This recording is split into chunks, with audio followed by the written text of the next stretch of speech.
Hello, I'm Sebastian. Welcome to Nine Nar Trees podcast. Today, I will summarize and review the book. The Innovator's Solution by Clayton M. Christensen is a practical companion to the disruptive innovation ideas that reshaped modern strategy thinking. Rather than focusing only on why established companies fail, the book concentrates on how leaders can reliably build new growth engines while still operating successful core businesses.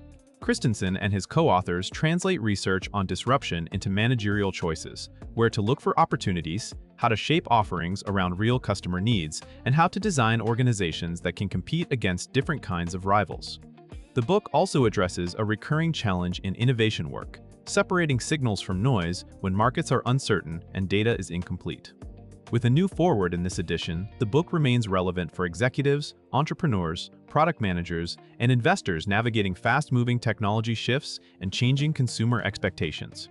Its enduring value lies in its structured approach to growth, linking strategy, customer demand, and organizational design into a coherent playbook for creating businesses that can scale. I will give you key takeaways from this book. Firstly, disruptive innovation as a growth playbook. A central topic is how disruptive innovation can be used intentionally to create new growth, not merely explained after the fact. The book distinguishes between sustaining innovations that improve performance for existing customers and disruptive innovations that change the basis of competition, often starting with offerings that appear simpler, cheaper, or more convenient. It emphasizes that disruption is not a label for any new technology. It is a pattern of market entry and improvement that reshapes customer expectations and incumbent economics. Managers are guided to look for situations where incumbents overserve customers with features and cost, leaving room for entrants to compete on accessibility, affordability, or ease of use. The framework helps explain why strong companies can rationally ignore early entrants, and why that rationality becomes a trap as the entrant improves. Importantly, the book connects disruption to deliberate choices, selecting the right initial market, matching the business model to that market, and planning the path of performance improvement.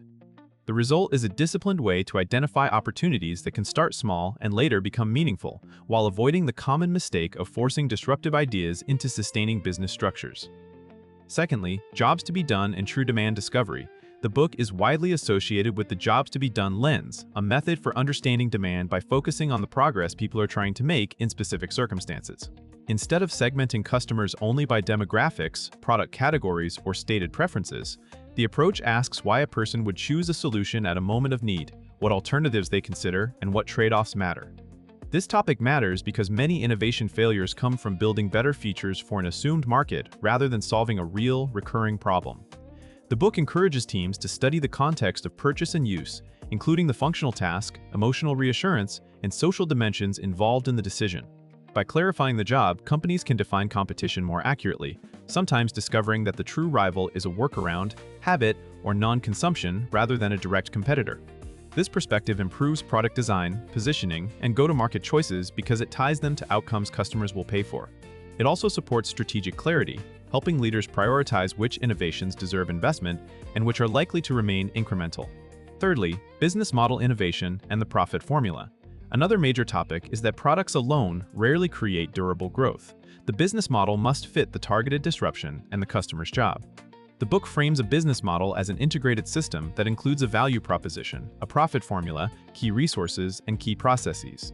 Each element reinforces the others, which is why bolting a disruptive product onto an incumbent model often fails. The profit formula is especially important because it determines which customers and offerings are attractive, what cost structure is viable, and how the company captures value as scale grows. A model built for high margins and complex customization will struggle to compete in markets where simplicity and low cost win, even if the technology is sound. The book highlights how successful growth businesses often redesign processes, partnerships, and pricing to deliver a different kind of value at a different economics. It also points to the power of non-consumption, designing models that make a product or service accessible to people who previously lacked the money, skill, or time.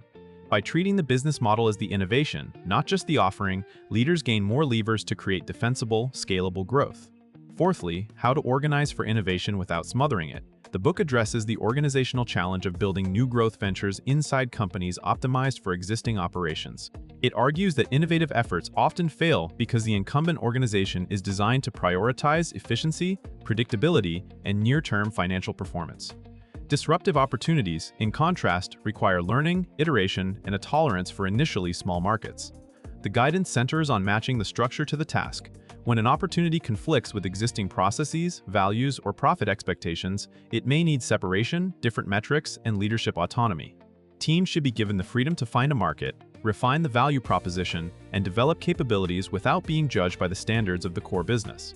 At the same time, the book does not romanticize isolation. It explores how companies can leverage shared resources where appropriate while protecting the new venture from decision rules that would force premature scaling or over-engineering.